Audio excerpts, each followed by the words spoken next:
I was a huge Bush fan. And now, if you hadn't paid attention to the WikiLeaks and the stuff that came out, and just watching the father Bush to say he would vote for Hillary Clinton over Donald Trump, the Republican, it shows that everybody's been saying this all along. They're dividing you on purpose. They're saying that they're different parties, but they're not. And somebody escaped, got into the nomination and got the nomination, and then won the presidency, who's really not a Republican or a Democrat. He just wants the country back, and he wants us to have our freedom back and our liberty. And he wants to do things that make sense, not things that are going to grease the palms of the people in power and the lobbyists and all those other people. We know now they're the same thing. You really can't trust them. I know you people out there that just absolutely hate on Trump. If you want to have the best entertainment that you've had in a really long time, force yourself. I know it's hard. Maybe you have to strap yourself to your chair. Force yourself to watch one of the earlier Trump rallies in his campaign when he wasn't on teleprompter. It is some of the most entertaining TV you'll ever watch. Plus, you'll feel so loved, and it's like you just parked your keister in the chair in front of Donald Trump in Trump Tower, and he's just telling you what he thinks. It's so entertaining. There's a reason thousands, tens of thousands of people drive miles and miles and camp out overnight like they're camping out for a concert to watch the man, because he's so entertaining. And every one time I meet a liberal, I had lunch with 2 liberals today, and I have liberal friends too. They're nice people. They're just misled.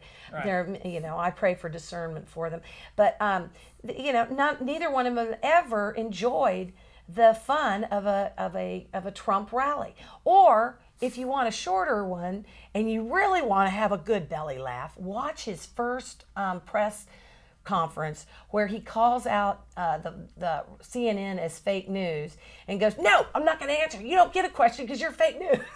It's so entertaining. Have you watched any of these? A little bit. I was impressed with what happened though a couple weeks ago or last week in Iowa when he went out there, and because a lot of people are developing concerns that he may be sort of moving in a Bush direction, and there's been a lot of flack about appointing these Goldman Sachs people in there. And people make fun of the Trump crowds as being some sort of rubes who are falling under some spell or something. But I tell you what, when Trump tried to sell how great these Goldman Sachs people were, the crowd wasn't having any of it. No, they weren't real happy about it. People are more discerning than you think, and they see things they like about him, and they see things that they have concern about him. But boy, was he so much better than the alternative. Oh my gosh, it's so entertaining. I mean, and to your point, I was very concerned about the Goldman Sachs people that he put in there, and you leftists should be happy about the Goldman Sachs people. Yeah, right. Somebody said who knows him, and my dad has actually had the opportunity to talk with Donald Trump because he belongs to one of his clubs, and Donald Trump does what Donald Trump thinks is right. So nobody in Goldman Sachs or any of these other guys is going to tell Donald Trump how to think about something. If he believes something, he's going to do it the right way. But if he's got some of the quasi-enemy in his group, it makes it a lot harder for the enemy to take him down, because they have to take down one of their own too. There's that thought too. I don't know if that's true. If you were Donald Trump, of appointees and priorities, what would that be? Well, the most important thing for him to do is to get control of these bureaucracies, starting with the Justice Department, because many of the problems that we have are caused by corruption and incompetence in the Justice Department and a total failure to enforce laws. I mean, there was a reason the crowds were shouting, "Lock her up," because it was obvious to everyone that crimes had been committed. I mean, it is a target-rich environment for political corruption, with all of the corrupt deals of the last 8 years, and people should be being sent up the river, but we don't see that happening, and that would be the most important way for him to build public support. The greatest threat we may face as a country is this perception that there's no rule of law anymore, that there's this certain class of inside the Beltway people who can just get away with anything. And unless we start enforcing the law better, we've got real problems. And Yeah. it would be so simple too. And he could even go after his enemies so easily. I mean, think of these people, the Washington Post, just beating him up every day. And now it's owned by Amazon.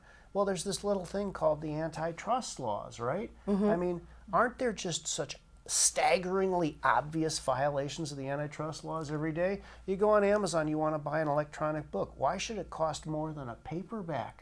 There's no printing cost. There's no paper cost, Oh, yeah, that's true. That's true. There's webs, Yeah, apparently so. or equal. There's webs of anti-competitive agreements that many of his enemies are profiting over. I mean, the great tragedy of this country is we're supposed to be a free enterprise system. We're supposed to be a land of opportunity, and the free enterprise system has been choked off by crony capitalism and all for most of my life.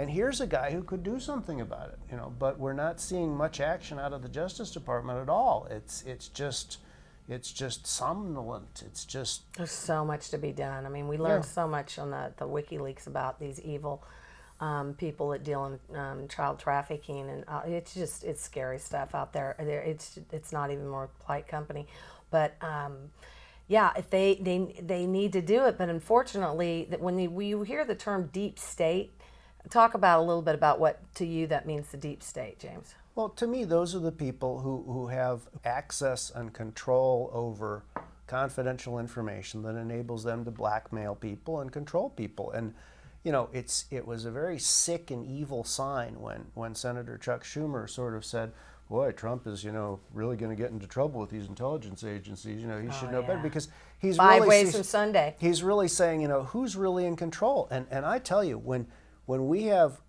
I don't like Senator Lindsey Graham at all, okay?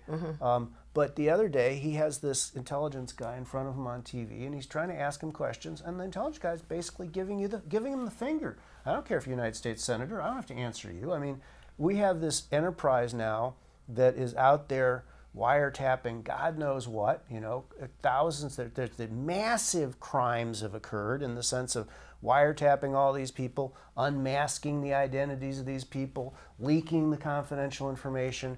We have these agencies building these gigantic data sites where you can store years and years of internet traffic so that scores of government employees can go do searches over everything that people have said and heard and posted. And this whole apparatus has been built up in a way that Americans don't really know about it. And Congress is just sort of like, oh yes, we deplore this, here's another $60 billion to go build some more. And this apparatus is one of Trump's biggest enemies, and he hasn't done, nothing has happened. All those leakers. Because all the people that are talking to him and are bringing him papers and telling him, oh, this should be your priority, this should be your priority. Yeah. He can't trust them because obviously there's leaks coming out of there all the time. He needs to hire people like James Buchal. I'm going to say his name again. Donald, if you're watching this, you need to hire James Buchal. I'd be happy to go work for you. Tons of people went on the website and applied to work for the Trump campaign, for the Trump administration, willing to leave their homes around the country to clean out the swamp. If you do not get rid of them, if they've already been there for more than a few years, you need to get rid of them. It's absolutely, it's paramount, of paramount importance, I think. Yeah, I don't know if we're past the point of no return on this stuff. I mean, the problem goes back to Dwight Eisenhower gave a farewell address warning about the military and industrial complex, and it's just gotten stronger and stronger. I was very much cheered when Trump during the election said, hey, we spent $3 trillion in the Middle East, and what do we get for it? What do we do? And then what are we doing now? Expanding our presence in the Middle East? Why are we doing that? What are we getting for it? What is? We're not really having everything is sort of on autopilot in many ways. He's got such a big, as he says, I inherited a mess, a big mess. It's true, but he can't clean it up by himself, it's and big mess. He needs help. So it's a big mess. My heart goes out for him. I pray about him for him all the time. There was a prophecy, the Trump prophecy, that this fireman back in 2011 wrote down, and it is amazing. Look it up on YouTube. Just go Trump prophecy 2011, and it says they will throw billions at this man, and it'll fall off him like water on a duck's feathers. And his man's word is his bond, and he will go out there and he'll do things, and they will throw everything at him. And that's exactly what's been happening, and it's all been coming true because, of course, God is true. So it's exciting in a way, and it says in the Bible that Jesus said that He does not. No one knows when the last day will be. Even Jesus doesn't, only the Father. And I think that's because everything in the universe is all relying on free will. I can choose to or choose not to. And there was a story in the Bible about a town that was saved that was supposed to be destroyed, but they said, okay, we're sorry, asked for forgiveness, and they got on the right track for a while, but eventually they were destroyed, which I'm sure will probably be our demise as well. But if we want to pray for success with Donald Trump and with our country, and we want to get it back, then I think we're in for some good times. But if not, I don't know. I say give him 8 years, and if he can't do a good job, we'll ask him to leave. That's good. You mean you don't want to try and get rid of that term limit thing, go for a third? We just want 8 years.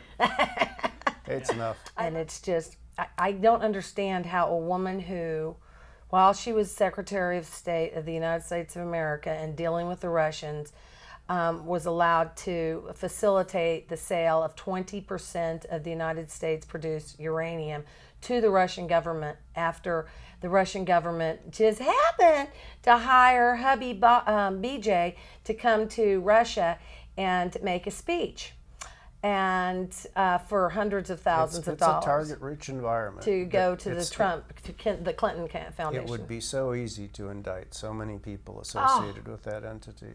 The things that she did as Secretary of State were just the grossest abuses of power.